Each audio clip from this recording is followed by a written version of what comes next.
రామ్మోహన్ అనే వ్యక్తితో లాస్ట్ హ్మ్. కాల్ హ్మ్.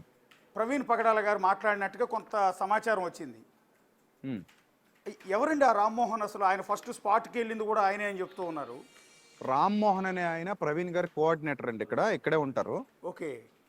ఆయన లాస్ట్ టైం మా సెమినార్కి కూడా అటెండ్ అయ్యాడు. ప్రవీణ్ గారితో పాటు తను కూడా వచ్చాడు. ఓకే. మాతో కలిసి డిన్నర్ చేశాడు. So okay. నాకు అప్పుడు పరిచయం. అంతకు ముందు కూడా ఎప్పుడో ఒకసారి చూసినట్టున్నాను. మొన్న రీసెంట్గా స్పాట్లో కూడా గవర్నమెంట్ హాస్పిటల్ దగ్గర వాళ్ళ వైఫ్ ఉండగా నేను అడిగాను. ఓకే. రామ్మోహన్ స్టేషన్కి వెళ్ళాడు. స్టేషన్కి వెళ్ళి వచ్చిన తర్వాత నేను రామ్మోహన్ అడిగా, రామ్మోహన్ ఏంటి విషయం అంటే, ఓకే. యాక్సిడెంట్ అన్నారండి అన్నాడు. అండం కాదయ్యా, అక్కడ పరిస్థితి అలా లేదు, నేను స్పాట్ నుంచి ఇక్కడికి వస్తున్నాను, ఓకే. అక్కడ పరిస్థితి అలా లేదు అంటే అప్పుడు అనుమానాస్పద మృతిగా ఎఫ్ఐఆర్ ఫైల్ చేయమని ఎస్పీ గారిని కోరడం జరిగింది. ఓకే. ఆయన కోఆర్డినేటర్ సార్, రామ్మోహన్ అనే వ్యక్తి మన ప్రవీణ్ గారి కోఆర్డినేటర్. ప్రవీణ్ గారి కోఆర్డినేటర్ అంటే రాజమండ్రి ఆ చుట్టుపక్కల ఆయన అటెండ్ అయ్యే పరిసరాలు. కార్యక్రమాలన్నింటినీ కూడా మొత్తం ఎంటైర్ నిర్వహించడం కావచ్చు, అరేంజ్మెంట్స్ అన్ని చూడటం అదంతా కూడా ఆయన చూస్తారు. చూస్తాడు. ఓకే. ఓకే. యాక్చువల్లీ ఏంటంటే రామ్మోహన్ అనే వ్యక్తితో లాస్ట్ కాల్ మాట్లాడాడు అని చెప్పి ఆయన నంబర్ మేము సంపాదించాం. మొన్నటి నుంచి డైల్ చేస్తూనే ఉన్నాం, లిఫ్ట్ చేయట్లేదు. నిజంగా అసలు ఆయనకి ఏమన్నా అయిందా అనుకున్నాం మేము. లేదు, నిన్న ఆయన ఫ్యూనరల్లో పాల్గొన్నాడు కదా, హైదరాబాద్లో ఉన్నాడు ఆయన. ఉన్నాడండి. ఓకే. ఓకే. మీరు మాట్లాడుతున్నప్పుడు అక్కడే ఉన్నాడు ఆయన కూడా. ఓహో. ఓకే. ఓకే. నెక్స్ట్ నెక్స్ట్ నేను లైవ్ లో చూశాను. అవునండి. మీరు స్పాట్కి వెళ్ళారు కదా విజయప్రసాద్ గారు, ఫస్ట్ వాళ్ళ కుటుంబ సభ్యులకి వాళ్ళందరికీ సమాచారం ఇచ్చింది మీరే కదా? అంటే కొంతమందికి ఇచ్చానండి, వాళ్ళ మిసెస్ తో నేను డైరెక్ట్ గా మాట్లాడలేదు. ఓకే. అక్కడ ఉన్న కొంతమందికి నా ద్వారా సమాచారం వెళ్ళింది. చాలా మంది నన్ను కాల్ చేసి కాంటాక్ట్ అయ్యారు. ఓకే. ఇక్కడ మా రాజమండ్రిలో జడ్సన్ అని మా అంకుల్ ఉంటారు, అలాగే విజయ్ కుమార్ గారని రిటైర్డ్ గవర్నమెంట్ ఎంప్లాయ్ ఒక ఆయన ఉన్నారు. వాళ్ళందరూ మాతో టచ్ లో ఉండి ఎప్పటికప్పుడు విషయం చేరవేస్తా ఉన్నారు. ఓకే. అలాగే మా మా కుర్రాళ్ళని కూడా వెంటనే ఇమీడియట్ గా పంపించడం జరిగింది. అక్కడికి ఫోన్ రాగానే నేను అక్కడికి వెంటనే పిల్లల్ని పంపించేసాను. పక్కనే ఉంటారు మా వాళ్ళు. ఓకే. వాళ్ళందరూ వెళ్ళిపోయారు. ఆ ఫొటోస్ అన్ని కూడా నాకు ఫస్ట్ వాళ్ళే పెట్టారు, ఈ బండి కింద డెడ్ బాడీ ఉండడం. అవునండి. తర్వాత వచ్చిన ఫోటోలు వేరు. ఓకే. ఆ తర్వాత ఈ ఫోటోలు విడుదల చేశాం బయటకి. ఓకే. అది ఇక్కడికి వచ్చే డౌట్స్ అండి. మీరు స్పాట్కి వెళ్ళారు కదా, మీరు స్పాట్కి వెళ్ళినప్పుడు ఒకటి గమనించారా అంటే క్రైమ్ సీన్ని ప్రొటెక్ట్ చేయాలి పోలీసులు. బేసిక్గా క్రైమ్ సీన్లోకి ఎవరిని అక్కడ అడుగు పెట్టనివ్వకూడదు, టచ్ చేయనివ్వకూడదు, ఈవెన్ బుల్లెట్ను కూడా టచ్ చేయకూడదు, రక్తం మరకలు ఉన్నాయి తొక్కకూడదు. సో ఇవన్నీ లేకుండా ఏం చేస్తారంటే క్రైమ్ సీన్ మొత్తాన్ని ప్రొటెక్ట్ చేస్తూ దాని చుట్టూ ఎల్లో కలర్ రిబ్బన్ కడతారు. అలాంటిది ఏమైనా కనిపించిందా మీకు అక్కడ? ఏమీ లేదు సార్, డే 2 వరకు లేదు సార్. అది డే 1 మీరు చెప్పేది. డే 1 లేదు, డే 1 మొత్తం లేదు, డే 2 వరకు లేదు. ఓకే. సో అది ఎంత బాధాకరం చూడండి. నేను అక్కడ ఆ రోజు కూడా ఫస్ట్ డే మేమందరం అక్కడ ఉన్నప్పుడు యంగ్ హోలీ టీమ్ జాన్విస్లీ గారు, మేమందరం ఫస్ట్ డే అక్కడ ప్రతాప్ సిన్హా గారు, అలాగే వికేఆర్ గారు, చాలా మంది టీం మధ్యాహ్నం నుంచి వచ్చారు. కొంతమంది ఏం పొద్దు నుంచే ఉన్నారు అక్కడ. ఓకే. సో ఆ రోజు పొద్దు నుంచి మేము అక్కడే ఉన్నాం. నేనున్నాను, యంగ్ హోలీ టీం జాన్విస్లీ గారు ఉన్నారు. ఆ తర్వాత మధ్యాహ్నం నుంచి హోసన్న జాన్విస్లీ గారు వచ్చారు.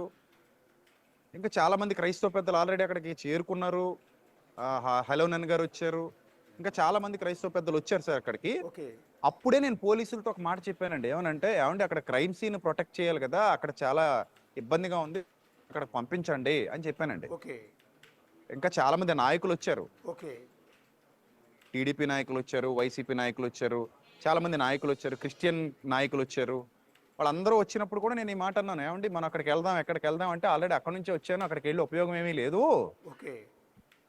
సో అక్కడ ఆ క్రైమ్ సీన్ ని వీళ్ళు ప్రొటెక్ట్ చేయాలి పోలీసులు అంటే, ఇద్దరు పోలీసులు వెళ్తున్నారన్నారు. సాయంత్రం మళ్ళీ 4-5 అయ్యాక మేము వెళ్ళాం. ఒక్క పోలీసు లేడు అక్కడ. క్రౌడ్ మొత్తం ఇష్టం వచ్చినట్టు తిరుగుతున్నారు. అవునండి. కొంతమంది బైక్ బట్టి లేపి దాంతో ఫోటోలు దిగుతున్నారు, కొంతమంది ఇష్టం వచ్చినట్టు. అసలు సాయంత్రం 5 గంటలకండి ఇది జరిగింది. సాయంత్రం 5 గంటలకి. ఓకే. డే 1 సాయంత్రం 5 గంటలకు కూడా ఎలాంటి చర్యలు అక్కడ జరగలేదు, తీసుకోలేదు. ఓకే. ఆ రోజు ఏం జరిగిందంటేనండి, రాజమండ్రిలో ఎవరో ఒక డాక్టర్ గారు ఎవరో చనిపోయారని విన్నాను నేను. ఓకే. మొత్తం రిపోర్టర్స్ అందరూ అక్కడే ఉన్నారట. ఓకే. మధ్యాహ్నం వరకు రిపోర్టర్స్ ఎవరు మాకు అందుబాటులో లేరు, మీరు మాత్రమే మాకు అందుబాటులోకి వచ్చారు. ఓకే. ఓకే. ఈ మీడియా ముఖంగా మీకు మా నిండు ధన్యవాదాలు. ఆ విషయంలో మీరు చాలా సపోర్ట్ చేశారు ఈ విషయంలో. ఎస్ అండి. సో అప్పుడు ఆ తర్వాత మీడియా వచ్చిన తర్వాత మీడియాలో చెప్పాము మేము, ఇలా అక్కడ ఎవరో ప్రొటెక్ట్ చేయట్లేదు, మరి పోలీసులు వెళ్ళలేదు. పోలీసులు కూడా చెప్పాము, ఏమంటే అక్కడ ఏదైనా చూడండి క్రైమ్ సీన్ మీరు చాలా జాగ్రత్తగా చూడకపోతే ఎలా పడితే అలా గత్తర చేసేస్తారని చెప్పాం. ఓకే అలాగే అయిపోయింది అక్కడ. ఓకే ఇది అసలు రెండో రోజు అనుకుంటా.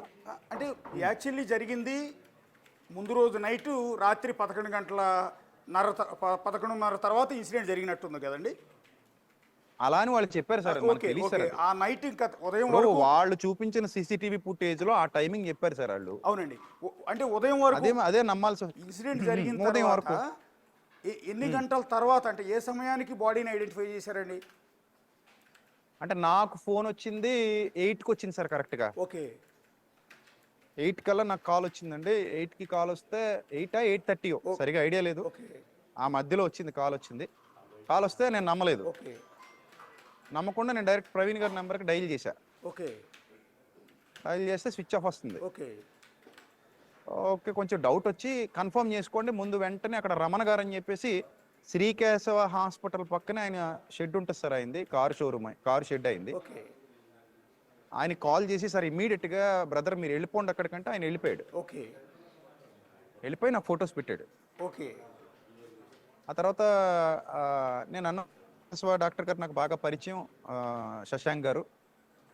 ఓకే అక్కడికి పంపించేద్దాం బాడీ ఉందా అంటే లేదండి ఇప్పుడు బాడీని మార్చిరికి తీసుకెళ్ళిపోయారు అంటే పక్కా అనా అంటే పక్కా అన్నాడు. ఓకే అప్పుడు నేను ఒకసారిగా షాక్ అయిపోయి అప్పుడు ఇంకా అందరికీ సమాచారం ఇచ్చి ఫేస్బుక్లో కూడా పోస్ట్ పెడితే అందరూ పెద్దవాళ్ళందరూ నాకు ఫోన్ చేశారు. ఓకే నేను వెంటనే ఇంక ఇమ్మీడియట్గా ఇంకా అన్ని పనులు మానేసుకుని ఇమ్మీడియట్గా నేను వెంటనే కార్ తీసుకుని బయలుదేరి అక్కడికి ఆ స్పాట్కి వెళ్ళిపోయాను. ఓకే అంటే మీరు స్పాట్లో డెడ్ బాడీ ఉన్నప్పుడు మీరు వెళ్ళలేదు? వెళ్ళలేదు. నేను వెళ్ళేసరికి అన్నీ అలాగే ఉన్నాయి. ఓకే అప్పుడే అంబులెన్స్లో బాడీని గవర్నమెంట్ హాస్పిటల్కి తీసుకెళ్ళారు. అంటే మీకు తెలిసిన సమాచారం ప్రకారం మీరు అక్కడ ఉన్న వాళ్ళందరితో కూడా మాట్లాడి ఉంటారు కదండి, ఉదయాన్నే బాడీని ఐడెంటిఫై చేసింది ఎవరంటే ఆ రోడ్డు వెంట వెళ్తున్న వాహనదారులు ఐడెంటిఫై చేశారా, పెట్రోల్ బంక్ వాళ్ళు ఐడెంటిఫై చేశారా? చాలా మంది చూసి వెళ్ళిపోయారటండి.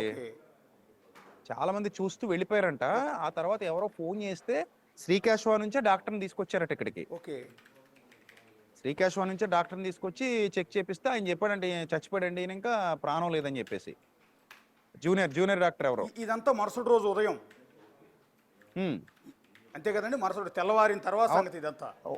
ఉదయం నేను చెప్తున్నాను కదా నాకు 8:30 ఆ మధ్యలో ఫోన్ వచ్చిందని చెప్పాను. ఆ టైంలోనే జరిగింది. అంటే అలా కాకుండా ఇన్ కేసు వీళ్ళు చెప్తున్నట్టుగా పోలీసులు చెప్తున్నట్టుగా లేకపోతే వీళ్ళు అనుకుంటున్నట్టుగా యాక్సిడెంటే అనుకుందాం, ఆ టైంలో 11:30 ఏదో సీసీ ఫుటేజ్ చెప్తూ ఉన్నారు కదా, ఆట పడిపోయిన టైంలో కనుక ఎవరైనా జనాలు చూసుండుంటే డాక్టర్లకి లేకపోతే పోలీసులకి సమాచారం ఇచ్చిండుంటే బతుకుండేవారేమో కదా. ఒకవేళ నిజంగా యాక్సిడెంటే అనుకుందాం, యాక్సిడెంటే అనుకుందాం. మీకు ఇప్పుడు శ్రీకేశవ అనేది మల్టీ స్పెషాలిటీ హాస్పిటల్ అండి. అక్కడ అన్ని విభాగాలు ఉన్నాయండి. ఓకే వాకబుల్ డిస్టెన్స్ సార్, అక్కడ నుంచి వాకబుల్ డిస్టెన్స్, నడుచుకుంటూ వచ్చేయచ్చు. ఓకే నడుచుకుంటూ వెళ్ళిపోవచ్చు. అదే వేలో మళ్ళీ పక్క రోడ్డు కూడా మారక్కర్లేదు. అదేనండి, అదే వేలో హ్యాపీగా ముందుకు వెళ్ళిపోవచ్చు. ఇప్పుడు పోలీసులు రిలీజ్ చేసిన సీసీటీవీలో శ్రీకేశవ హాస్పిటల్ సీసీటీవీ ఫుటేజ్ కూడా ఇచ్చారు కదా. ఓకే అలా వెళ్ళిపోతున్నాడు బ్లింక్ చేసుకుంటూ వెళ్ళిపోతున్నాడు ఆయన ఏం చెప్పి ఆ హాస్పిటల్ దగ్గరదే కదా సీసీటీవీ ఫుటేజ్ అది. Okay okay